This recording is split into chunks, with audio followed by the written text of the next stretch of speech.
Hi, tea friends. Thanks for joining. So this class is going to be focusing on getting started with a tea practice in a space with the equipment, everything that you need that really works for you. So to be comfortable, to get started, maybe consider sitting someplace in your home where you usually have your tea.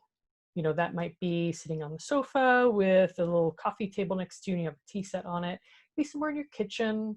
It could be a dedicated corner that you have maybe in your living room or somewhere that's usually where you like to come home and sit with your tea. And if you don't have a space that is where you frequent sitting with your tea, consider maybe what that space might be, you know, at least just for today.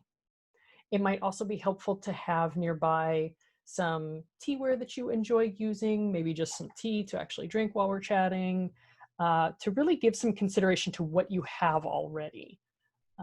Especially if you're a little bit newer to tea, maybe you've been collecting a few pieces for a little while, just really giving some consideration to what you have already, what you might want to get instead, how you want to grow your practice. So placing yourself in the spot where tea is something um, that you're practicing, you know, something that is not just like a beverage that you're drinking, but a thing that you're doing, a hobby, something that you are immersing yourself in, can really help to open up some of the creativity for this discussion.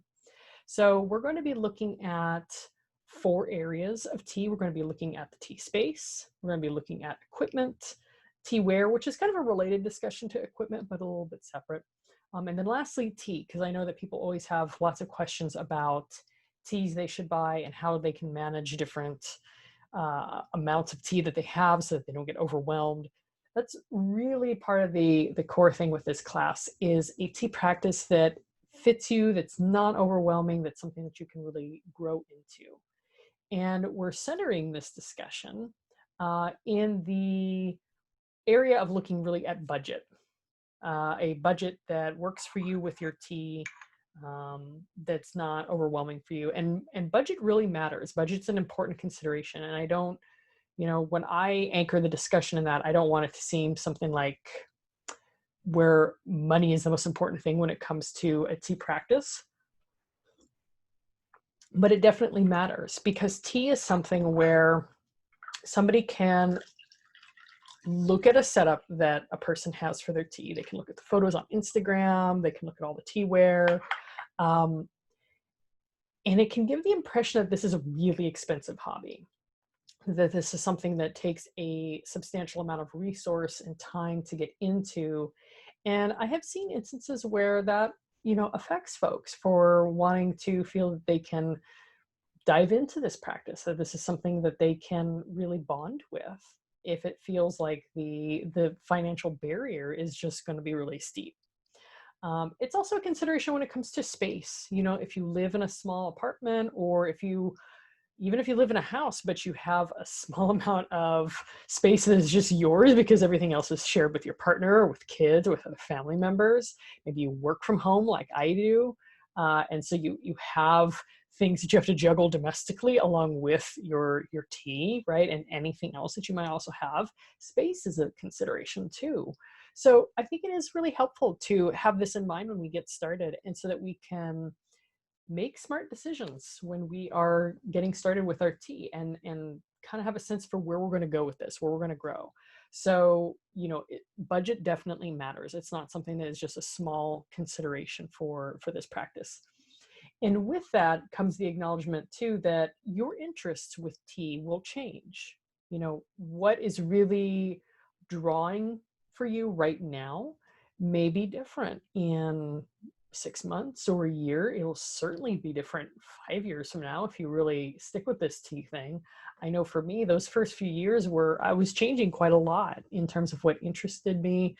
Um, Not only with teas and types of teas that I wanted to have in my life regularly, but the way that I was preparing them as I started to understand more deeply. So you don't need to do all of the things right now. In fact, you can't, because you're just really not going to know what your interests are going to be. And then also your needs are going to change. You know, your needs will change depending on your schedule that you keep, depending on how many people you may be preparing tea for, if it's just for you or is it going to be for other people, if you travel, if you change jobs. All of these things actually do influence your tea practice, because when tea, and the reason why I would use the word practice is because this is something that we come home to. This is something that we do that really feels good for us. It really nourishes us. And as you grow in your tea practice, when you really bond with tea, it is something that a lot of tea people, as we like to call ourselves, will say that we take with us. We take this with us wherever we go, wherever we move, whatever job we might have, the environment that we need to make tea, hobbies that we may, pick up, such as running or something like that. How do I take my tea with me when I'm doing it? Your tea goes with you. So your needs will change too. And so you want to create structure so that you're not so bunched into just one way of doing it, that you've already invested a lot of time and money into only one area and it can't grow, it can't expand. Because ultimately, this is really a lifetime journey. This is a lifetime in tea. And so what can we do that really supports that? And so that's why we're going to be looking at these 4 areas of the tea space, the equipment, the tea wear that we have, and finally the tea itself. So make yourself comfy for our little chat here. So first, let's talk about tea space. And tea space is, I don't know if there's other folks that use that term. I really like that term. I like it because it's so literal as well as sort of poetic. But the tea space simply refers to the area in which you're having your tea. And you could have multiple areas that are part of your tea space. You could have so like this little room, this little setup that I'm in here, this is my tea studio. I mentioned before, I work from home. I teach a lot online. And so my tea space has to be something that is very set up in a particular way. It has to be set up so that it is inviting for the viewer, that it is accessible for me to teach from, that everything is within reach, that I can kind of spread out, right? And I'm sharing that because it's important to know that what you see as somebody else's visual, what you see as somebody else's setup is not like the only way that this can be done or the way that it has to be done. Everyone's got a little bit different needs. So mine is set up for a teaching space. What you might see on Instagram from somebody else might be set up because they might be a ceramicist and they produce tea pottery. They might be a tea seller and they welcome people around the table to come and taste with them. There could be any number of reasons why somebody's tea space looks the way it does. But it's really, is the space where you come and you have your tea. And I've lived in places where my tea space at the time, because I wasn't teaching at home, and I had a small place, was like the little wedge that is next to the kitchen sink. You know what I'm talking about? Like when you have the kitchen sink that's set up and there's like this little slice of countertop next to it that's just kind of random, and you're like, what goes there, right? Instead of putting just dishes there, I made it where I'm going to have my tea, right? So it is the place where to the ability to brew tea is accessible to you. It becomes kind of like the central hub of your tea activity.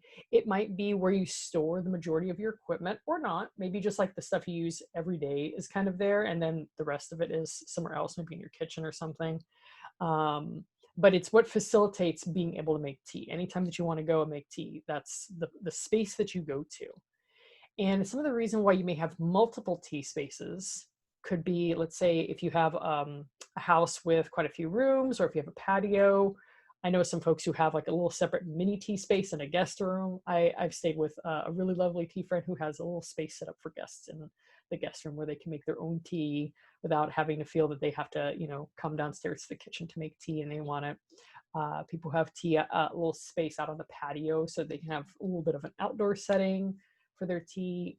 Office is a really nice consideration too. If you have like your own little space, maybe a little cubicle, places that are lucky enough to still have cubicles, which I really liked because you had your own little personal carved out nook that you could do. So my tea space at the office when I used to work in an office was, I had like my kettle, had a little mat set out, a couple of teapots, a little stash where I could have the loose leaf tea.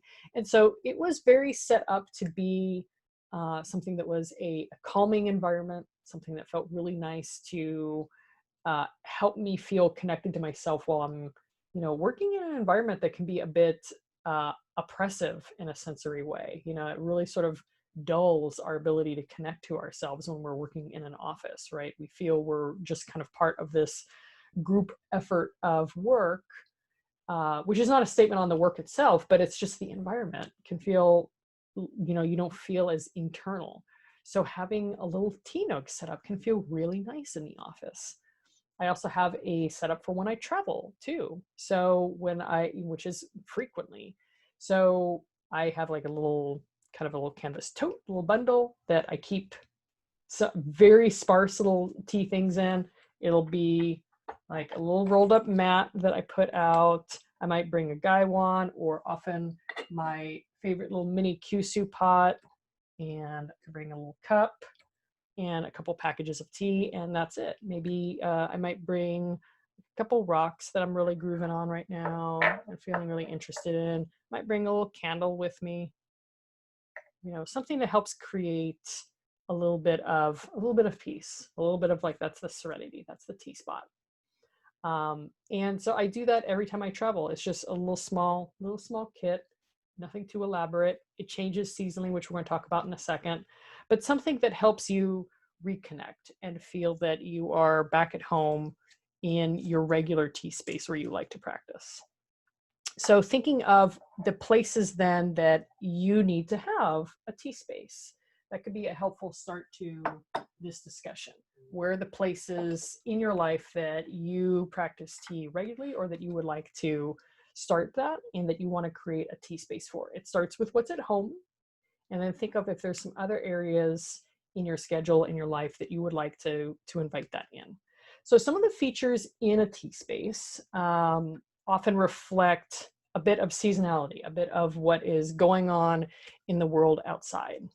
And that's a way of, I find, helping to create movement in our practice, which can feel really good for us internally. Way of conceptualizing this is, think of, you know, your exercise routine, what you do for personal health may change in the summer into the winter, right? You acknowledge that you feel like doing some things in the summer and feel like doing other things in the winter, right? We adjust for seasons. So our tea space adjusts as well. You know, so right now here in the autumn, I have kind of a very muted theme happening here, you know, because it's not the time for like big floral elaborate displays, right? This is kind of a quiet, introspective time. So I have some lovely little autumn leaves on the tea altar here that I've collected outside, bringing in some of my favorite rocks. I have a little cup here that I offer up some tea. Just very simple. I don't have anything on my table here, which, by the way, the thing that you could use for a table, if you're interested in having a tea table, you can buy, you know, tea tables that have like a little drip runoff tray, if that's the style of tea brewing that you want. Consider if that is actually something that you want. Does your style of tea brewing need to have a water runoff system? For some folks, yes, not for everybody. So in which case you don't need a proper tea table. You could use even just like a really lovely piece of salvaged wood, or like a piece, like a slab from a bookshelf can be really nice. I have a couple pieces of wood that are larger than this that come from an old bookshelf that are just really beautiful dark wood, and it was just complete random find.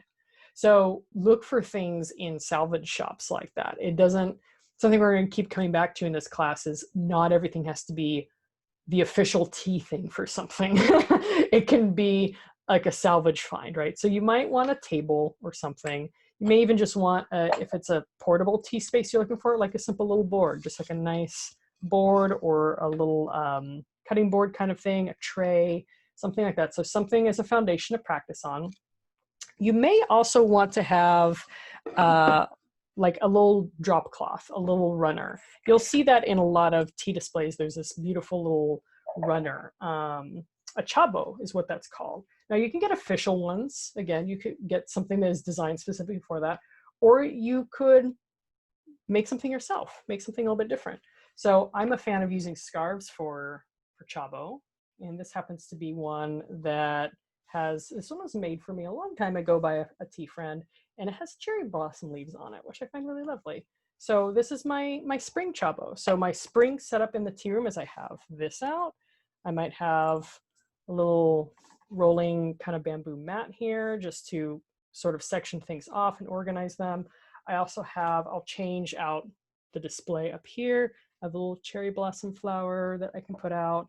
So things that help connect us to the season, you know, can be a really grounding, very supporting, loving exercise that feels really nice. So find, you know, a couple of foundational pieces, the table that you want to brew on. If you want to have like a little altar display, this, you know, regardless as to your own personal practice that you might have for spirituality, this can just sort of be a nice anchor for putting things up here that mean something to you, that are perhaps symbols of things that you're grateful for, or symbols for things that are of the nature of season that's changing outside. A special piece of tea ware could go up here. It's totally optional if you want to have that as part of your space. And then bringing in elements of things that are seasonal. So flowers, leaves, branches, different rocks for different seasons, things like that that you can change throughout the year. It can feel really nice. Part of my backstory with tea is I've practiced tea ceremony in the Uru-Senke tradition for Japanese tea ceremony. And I really loved how things changed throughout the year. We would unpack things just for spring season, different tea bowls, different utensils, different scrolls for the wall. We'd have different flowers, and it would change for the summer, and it would change for the autumn, and for winter, it would change for special occasions.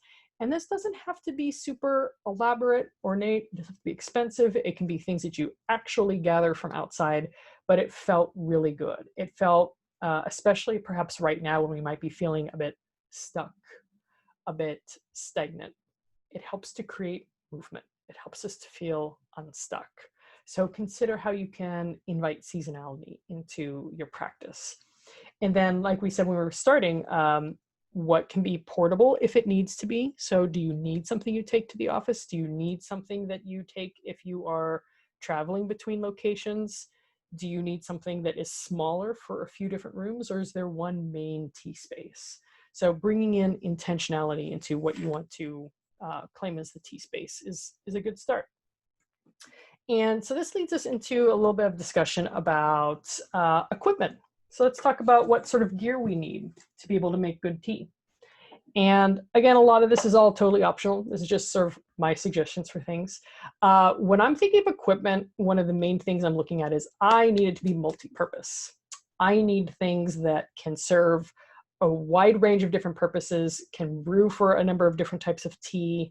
And I think that that's a really great way of helping to keep in line with your budget.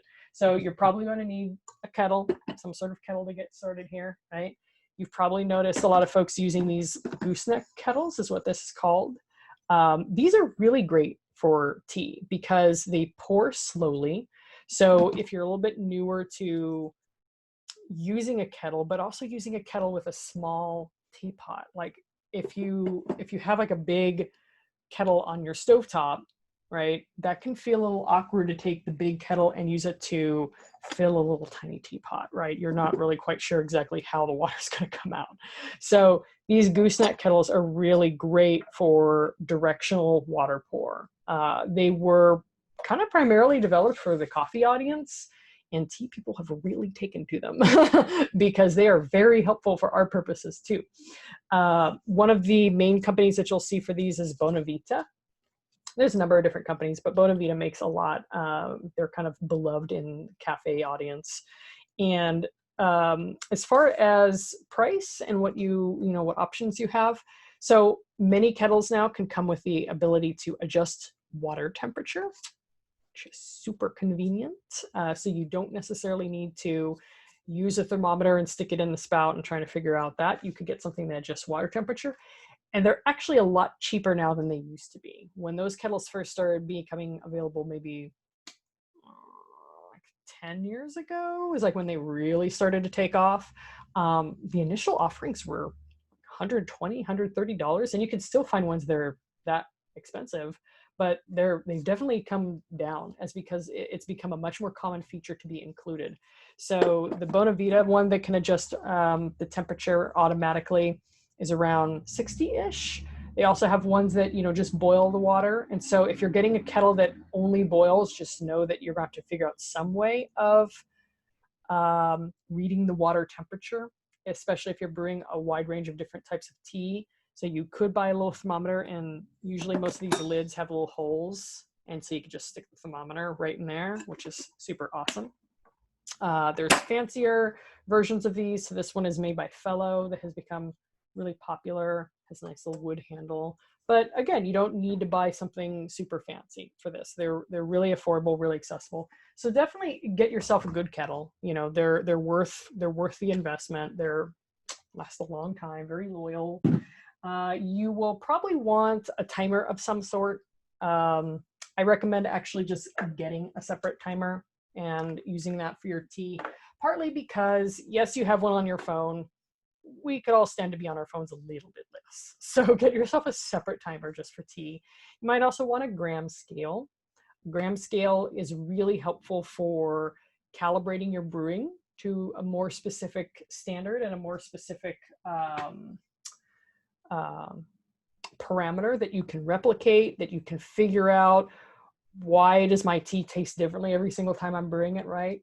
The amount of tea that you're using is one of the biggest variables. And so when you can know consistently how much tea that you're putting in, that can really help. And you'll notice that quite a few classes, depending on what somebody is teaching, like when I'm teaching cupping classes, which is professional tasting, we're always weighing the tea. So they're helpful and they're really, really affordable. This little guy is 10 bucks. And I have a little fleet of them actually, because when I'm teaching group classes, you know, a number of people will have their own scale to work with. And so they travel well, they're very reliable. I've had the same set of them for almost 10 years.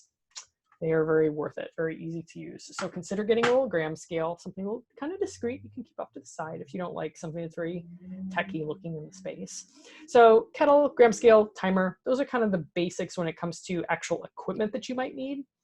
But before we start talking about tea wear, we need to take a look at your current habits and interests, because this also plays into the equipment that you need as well.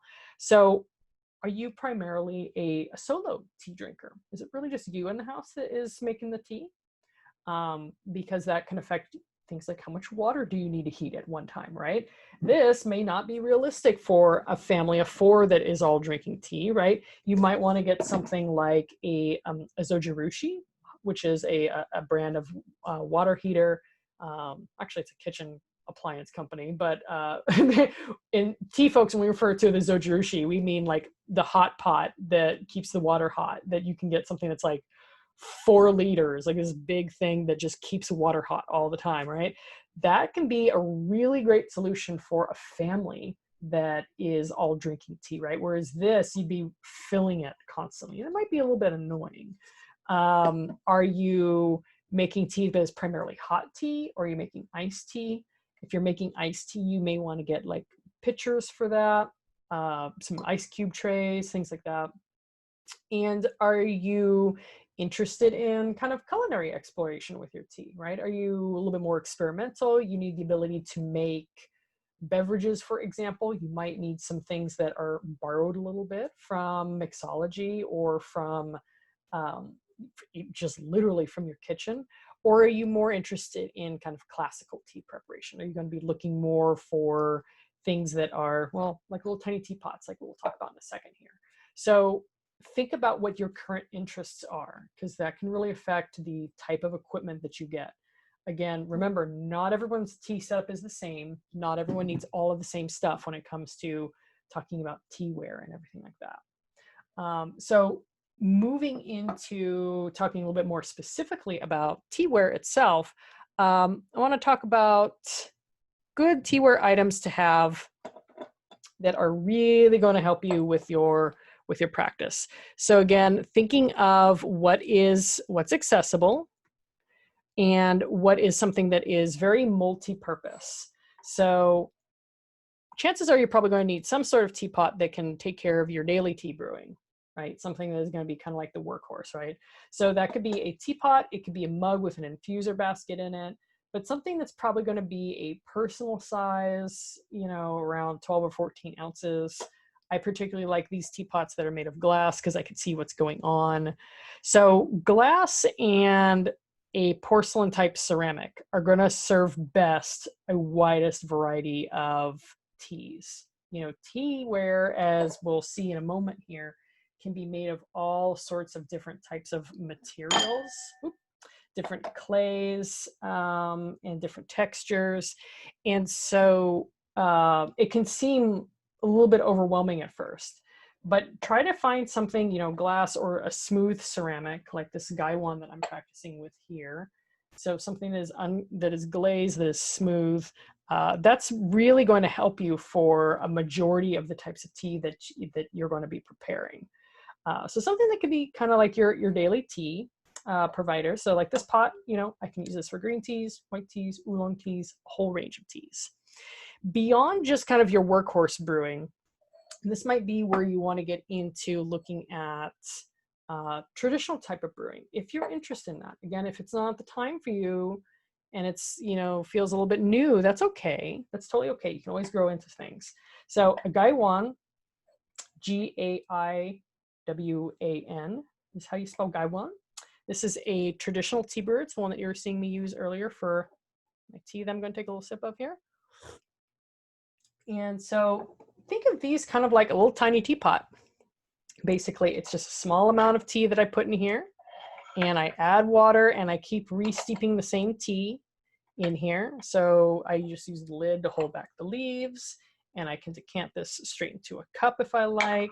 So Gaiwan tends to be one of the first traditional tea brewware items that folks get into. I really, really recommend that your first traditional piece of teaware be a Gaiwan. It is extremely versatile.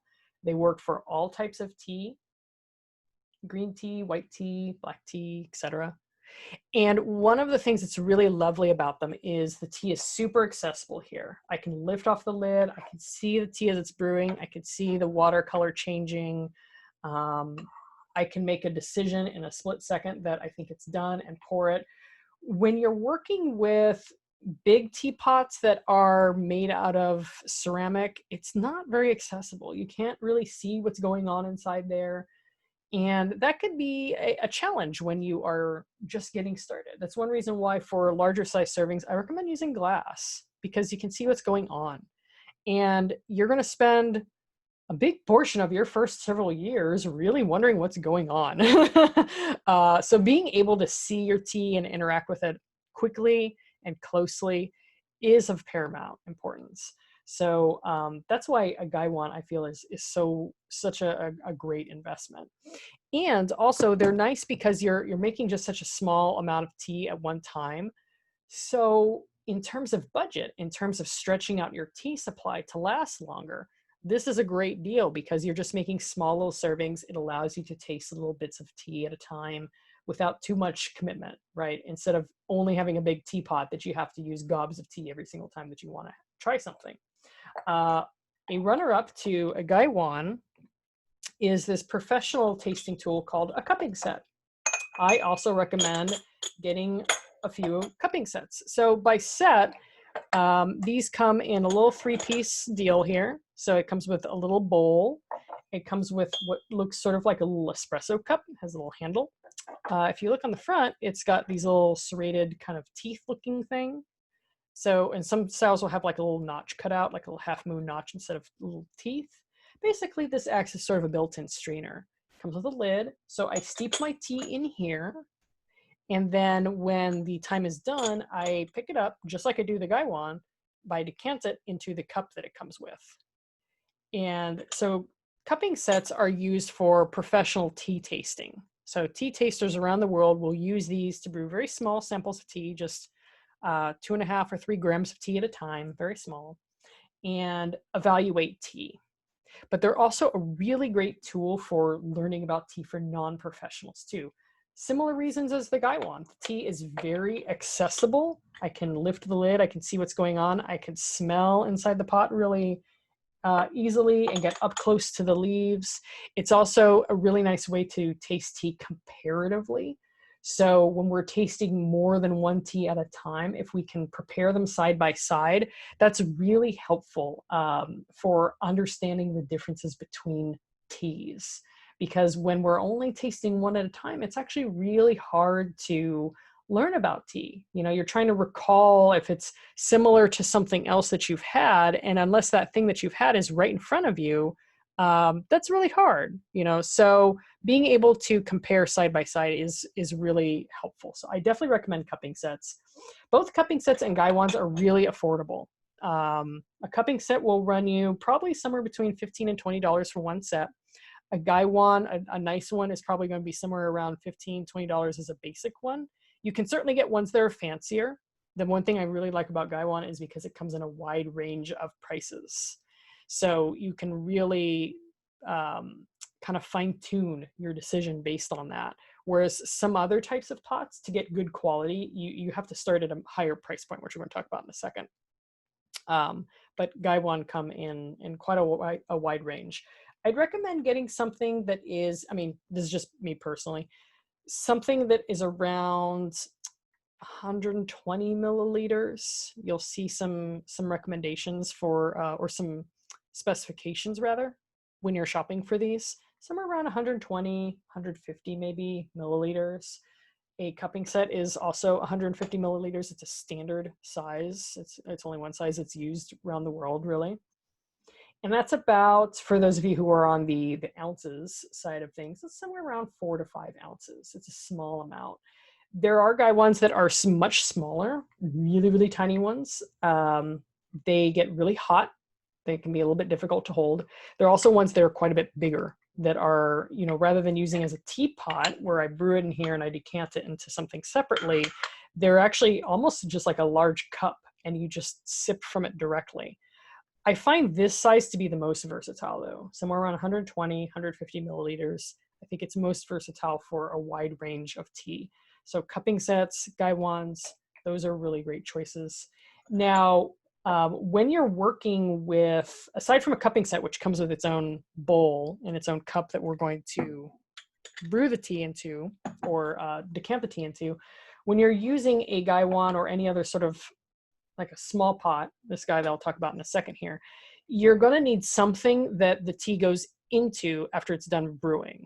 That may sound really obvious, but it's really a distinct point to keep in mind because you got to think about what is the size of that other item that you get. When we decant tea, whether it's from a small pot or a larger teapot like this, we want to make sure that all of the water, all of the tea goes into the thing we're decanting it into. Because if the leaves are still sitting in water in here, that's not great. Because the tea is going to keep brewing and it's going to get really strong and bitter and over extracted. So we are looking for something that can pour the total of that water into. Now you could get a larger cup, so like the one that I was using earlier. And so in which case your setup, if we're thinking about this kind of holistically, what this might look like, you might have a little tray, you might have the gaiwan and your teacup. This could be your practice space. This defines the parameters of the tea space that you could be working in. And that could be a really nice and very simple setup. If you think you are wanting to be sharing tea with other people, this is where instead of pouring directly into a cup, you see folks using pitchers. And that can be really helpful too. So you can get, I like these glass pitchers just because when they're filled with tea, they glow and they're really beautiful. And I also think it's kind of cute because it sort of looks like the Kool-Aid guy. Oh yeah, when it's all full of tea, right? So nice cheerful little round shape here. You could get some ones that are also ceramic, maybe something that complements your gaiwan, or a few different ones that are maybe a little seasonal that can feel a little bit of the vibe going throughout the year as it changes. I like this one because it's stone on the outside and kind of has this lovely oceany seaside color inside. And so it feels appropriate for something that holds water. So you might want one of these you'll see them referred to as sharing pitchers too. Literally means to be able to share tea with people. So some sort of pitcher would be good to have if you think you're going to share tea with other people. On a side note though, even if you're not brewing tea for other people, I do think that they're really nice to have because you know, sometimes when we sit down for tea, we want to explore a few types, and it can be good to have, you know, a little pitcher that holds this tea, and you can come back to it later and change out and brew some other types of tea in the meantime. So it's just a practical thing to have. So some sort of sharing pitcher to go with your small brewing like this. You may know this already if you've seen the term, but if it's new to you, this style of brewing with small, like a gaiwan or a little pot. So this is often called Gongfu Brewing. Gongfu Brewing means with skill is what the term translates to. So Gongfu Cha means tea. Gongfu Cha means to brew tea with skill. And this can be as simple or as elaborate as you want. You know, a simple Gongfu setup could be what I just showed you with the gaiwan or a small pot and a cup. It could also be something where there's numerous cups and you're serving for a large number of people. It's really a very personal practice. The idea is brewing a kind of a more concentrated amount of tea, but really light infusions and sitting with it for a while. It's a really peaceful, slowing down practice. So that's what we're talking about here. It's a very simple Gongfu setup. Now, when it comes to going a little bit deeper than that, right? So the basics we talked about are your own personal teapot, your kind of first starter traditional tea wear, right? So a gaiwan is a really great recommendation. Sharing pitcher, maybe a couple of different cups, you know, cups that you can either have small cups or little personal size ones like this, just kind of depending on preference. But where we go from here, so getting into fancier tea wear, okay? So this is where it comes to, again, really considering what your personal interests are and what types of teas you enjoy drinking. So for example, I have several of these pots, and you may have seen these from some Japanese tea vendors if you have been checking out some folks who are specialists in Japanese tea. These are called kyusu pots. And so kyusu actually just means teapot in Japanese, but it has come to really be associated with these particular type of teapots that have the handle on the side. And what's really special about these is that these are made with Japanese clay and they're unglazed. So they can absorb and interact with the tea as it's brewing inside. Now, I happen to have several of these. This is my travel one. This is a green tea one. This is one for darker roasted teas or black teas, because I happen to drink a lot of Japanese tea. That's why I have several of them. If I was not somebody who was particularly interested in Japanese tea, or maybe just drank it occasionally, or I was mostly interested in matcha, there is really no need for me to have these teapots. And that may seem really obvious, but again, the idea of sometimes when a tea type is introduced to someone, you can find examples where someone might say, oh, to brew Japanese teas, you need this. It's nice to brew the Japanese tea in this, yes. Does it make a flavor difference? Yes. Does it feel like a different experience? Yes.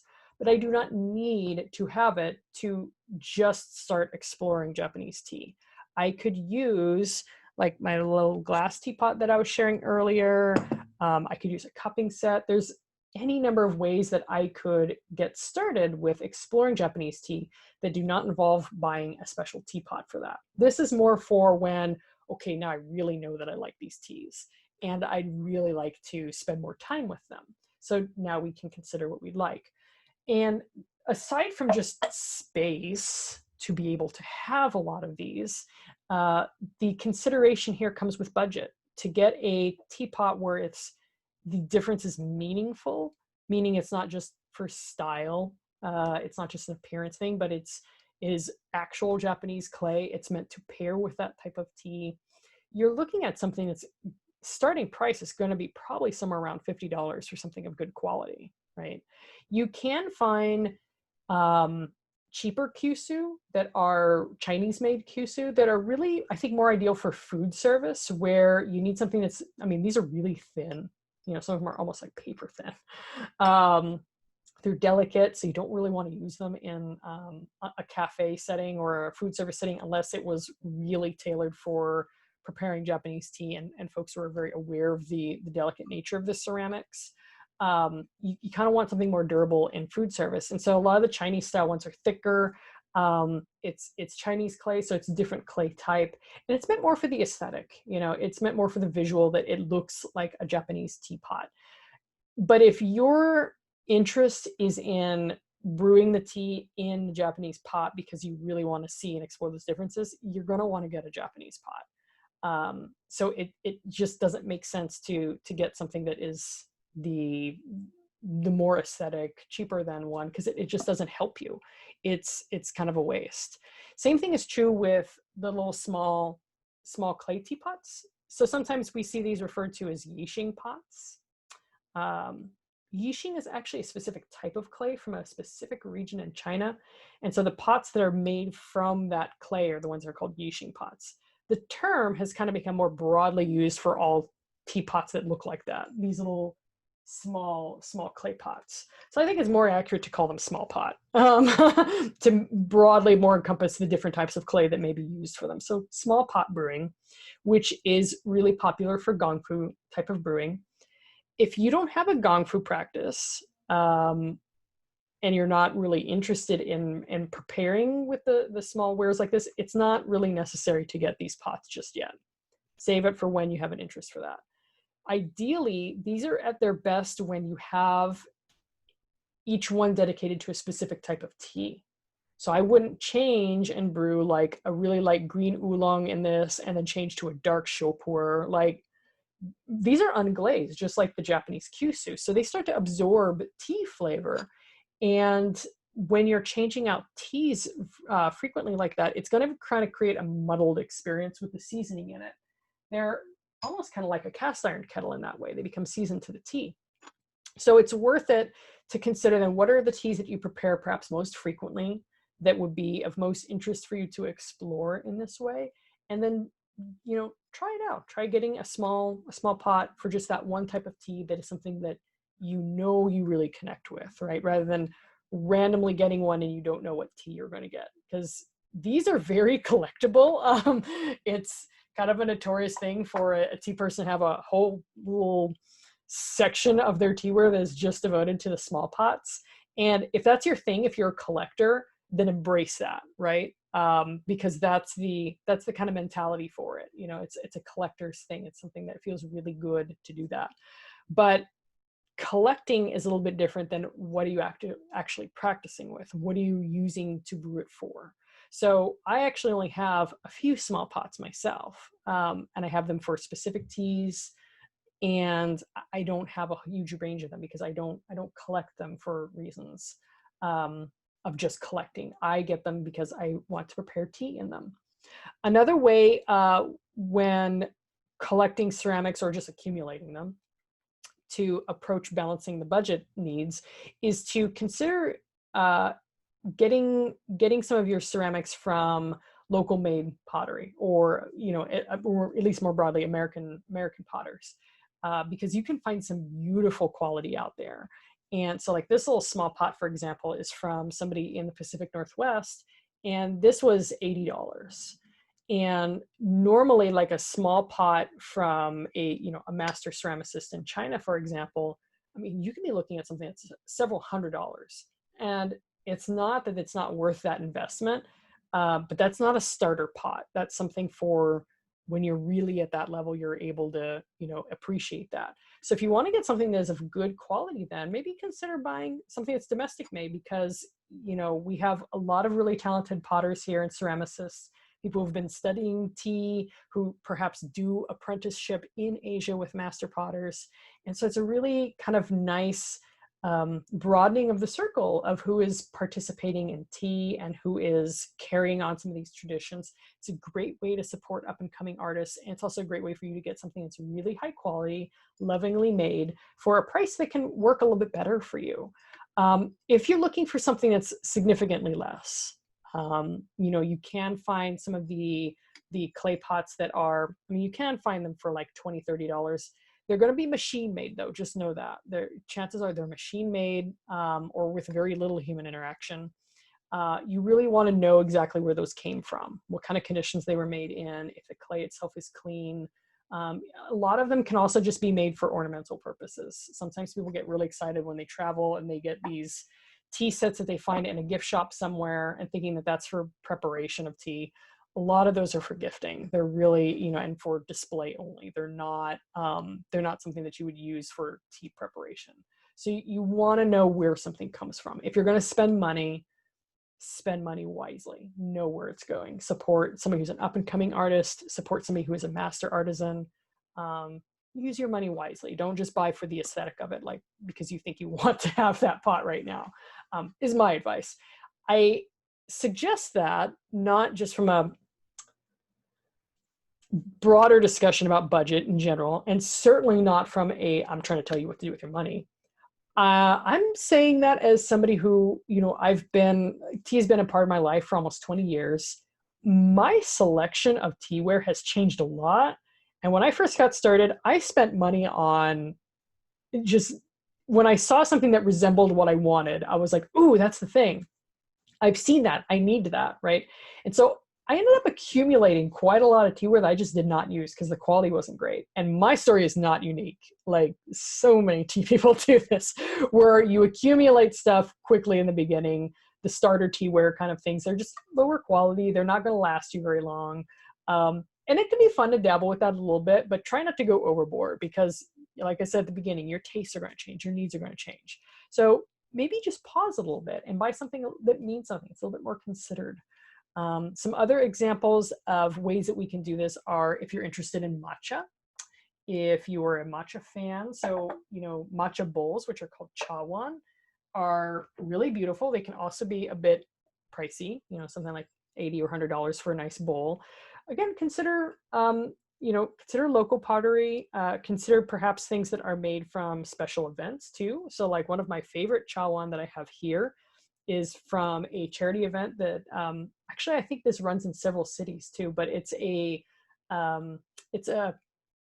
soup donation event basically. So a lot of chefs in the city will get together and make soups to fundraise for some local charity during the holidays, and they pair serving with the soup with local ceramicists who produce bowls for it. So you buy a bowl and you get soup, which is tasty and awesome, and you get to keep a bowl. And sometimes I go to these events specifically for matcha bowls. So, you know, like you could buy $20 for a bowl of soup for charity, delicious food, and a really lovely bowl to take home with you. So I have had several of these where I look at them, I'm like, that's a chawan, that's a tea bowl. So you can really easily accumulate some very nice little cups and bowls from something like that. That's a lovely fundraiser event for a good local cause. So consider something like that. Something else that really stood out to me as I've traveled for tea is how folks at Origin will also just use whatever is in the environment and invite that into the tea practice, which we talked a little bit about at the beginning of of nature and how nature affects our decisions in the tea room. So for example, you may have seen like tea scoops that are made from bamboo or pieces of reclaimed wood. So again, like when you were looking for scoops and looking for things that help with the practice, don't always think that has to be the thing that you have seen in a photo, right? Be open to looking for something that resembles that. Some tea scoops, for example, can be specifically carved for that, or you can also find something that is reclaimed. When I was in Vietnam, for example, I really loved how people had this habit of using a stick, like something from a piece of bamboo or something from a significant tree, and they would use this as a way of assisting. Is like this little utensil that is used to assist the tea to getting it into the teapot. So you can either have the official scoop for that, or you could use something that's reclaimed, like a little piece of branch that means something to you, that comes from someplace special. So looking for what's in your environment, what can be used for tea scoops, what can be used for the little leaf assistant that helps the tea get off of the scoop into the teapot. Helps save money, but also helps to connect you to the environment around you. I think it also is really helpful for starting to look at everything as a possibility for tea. You start looking at everything with tea eyes, right? This little piece of wood, this little piece of tree, literally, that my altar is made on, I saw that in a shop that was relocating, and so they were selling some of their fixtures.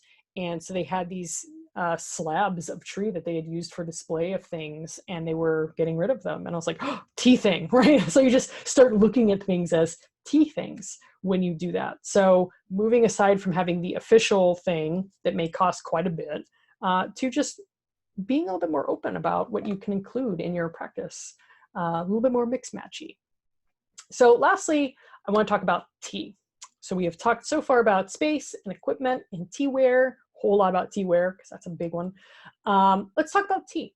Let's talk a little bit more about, so my little teapot friends here, about how we decide what teas we want to get. Because this is something that is also an area where we can feel we accumulate really quickly. Consider for a moment, be honest, how much tea do you have in your cabinet right now? How much tea? How big is your tea stash? Okay. How frequently do you go through some of those teas? Okay. Now, so there's nothing wrong with having a large collection of tea, but we want to make sure that we are keeping the tea fresh and we're not wasting anything because a lot of effort goes into producing that tea. And so this discussion is going to center around two parts, buying and storage. And so to talk a little bit more about the buying side of things, I'm going to share a couple little notes really quick here on the screen.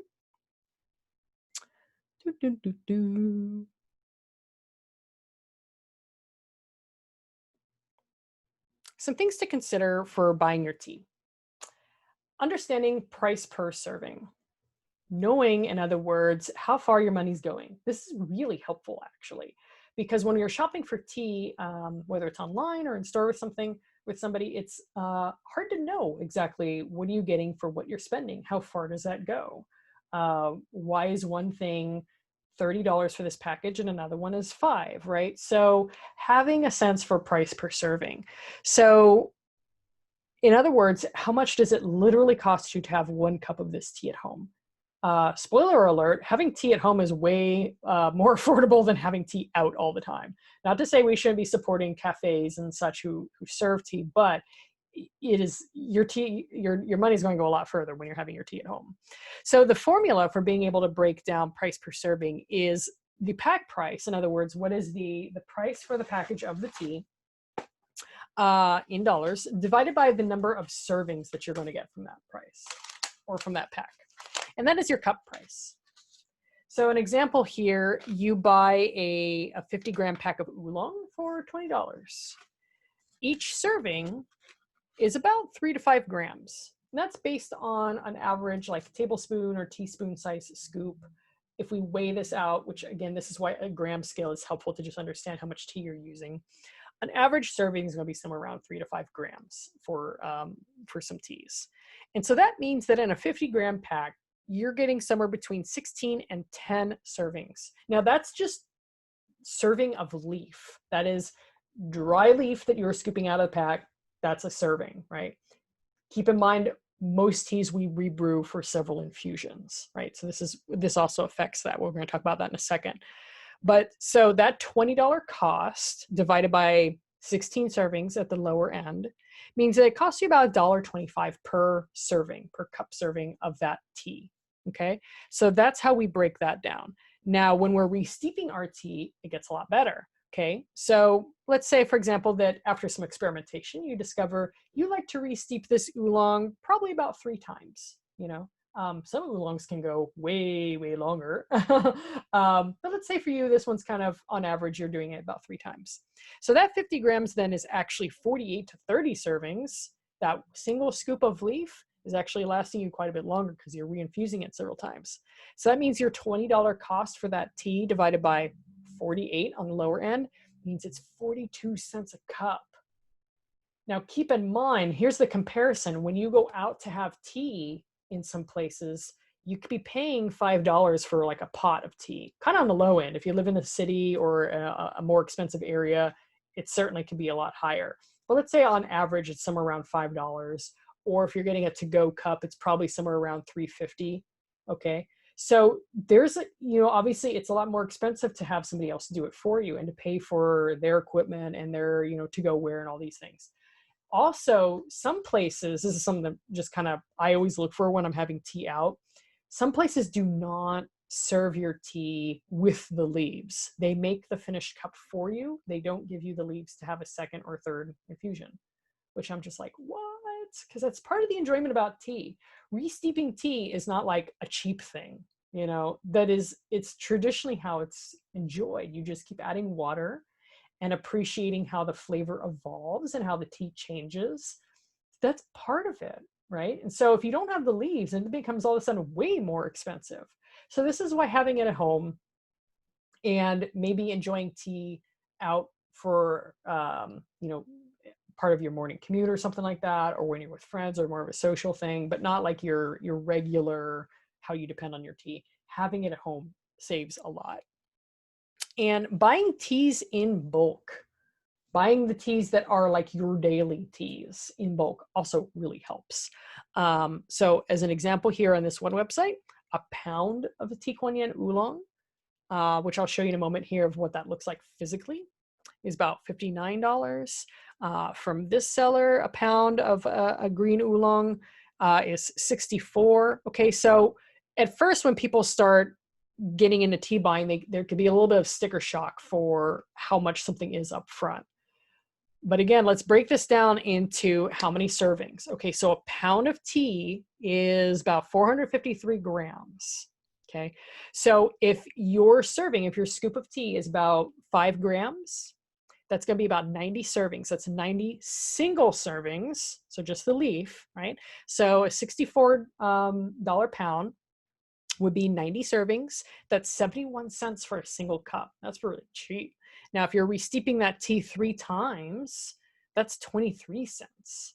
So it really does save quite a bit to look at buying your tea in bulk. That really helps a lot. So just consider it. And it's not a huge amount. So mentioned before, I drink a lot of Japanese tea. So this here is a nice little 500-gram bag. So it's just over a pound, my little tea brick here. And I buy bulk for the teas that I drink a lot of, okay? Because it really does save. So look for opportunities that you can buy some of your tea, your daily drinkers, in bulk. This is also where you get into a discussion about value teas. So teas that are not the super fancy names, that are something that is a flavor that you really enjoy personally, that you can buy more frequently for less, and save your dollars for the fancier teas that you're not going to have as often, for the fancy teas, right? Not all of your tea has to be fancy. So have some awareness of, I think, this concept between your daily teas, what are the ones that you just drink all day long very frequently, the ones that you need to get you through a season, right? So come winter here in Chicago where I live, I start really devoting my attention to hearty black teas, right? So I'm looking for stronger black teas. And if I'm drinking them every day, I'm probably going to look for something that I can buy in bulk like this. Versus what you might think of as like special event teas. So the teas that are rare seasonal treats, first flush tea or special release pu'er or something like that, that you can buy smaller amounts. Start thinking of your tea habit buying is that way. Not everything all has to have the same price point or the same purpose. That being said, it also really pays to buy good tea. Don't buy the bottom shelf grocery store stuff, right? One, that doesn't really support a super great cause. It's just really cheaply made tea, very inexpensive product. The people who made it probably were not paid the greatest. So buy good tea from suppliers that you get to know, that you really trust and support. And good tea, like high quality tea, will reinfuse quite a few times. Like you can enjoy many infusions of the same tea. And so it literally pays off because it reduces the price for you. Now, when you're looking for tea online and you're buying from different sources. So one thing I always pay attention to, aside from the size of it, if it's a bulk thing, is the packaging type. You want to make sure that something is coming in a really, sturdy bag. So like a foil pouch or something like that, ideally something that has a little zippy top. You can squeeze out the air, you can close it appropriately. It's going to keep your tea fresher longer, because tea does not like being exposed to heat, light, air, moisture.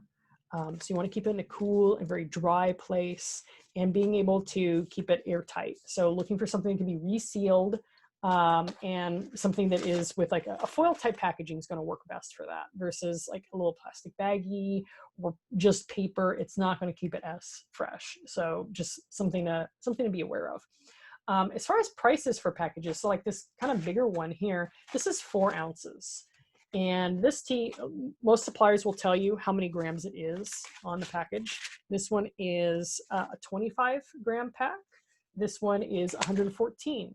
So you can start to do the math then, working it backwards. If it's going to be somewhere on average, like 3 to 5 grams per serving, you can start to see how many servings you're going to get out of each package when you do that. So knowing how much is in it is really helpful, so that you can get a sense for that. Some suppliers will put on their website how many, like the price per cup, as a way of being helpful. They calculate that out for you. So that's something that you can look for when you're shopping online.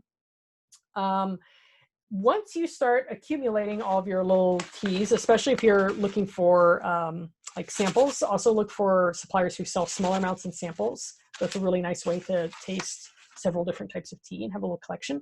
You're going to want some way of keeping them organized. Okay, so I would suggest, you don't have to do this, I'm just, because it can sound a little neurotic, but I would suggest dating it when you open it so that you know how long it's been open. Because some teas, especially green teas and white teas, especially like open fluffy white teas, they're going to go stale quicker. So you want to try to drink them, more quickly. Depending on the tea and depending on how well made it is, that could be anywhere from 3 to 6 months to a year. There are some green teas that will hold for a year after you open them. Other teas like black teas, oolongs, aged teas like pu'ers, things like that, they'll last longer. They're, intended to be held for longer, but green teas tend to not hold their freshness as long. So it's helpful to know when you open something, because unlike a tea shop, we're not going to go through the tea that quickly at home. It's going to take us a while, particularly if we have a numerous amount of teas. Something that I see some of my favorite tea blogger friends do is they'll make like a little calendar for the teas that they have on hand, to sip them down, to go through them.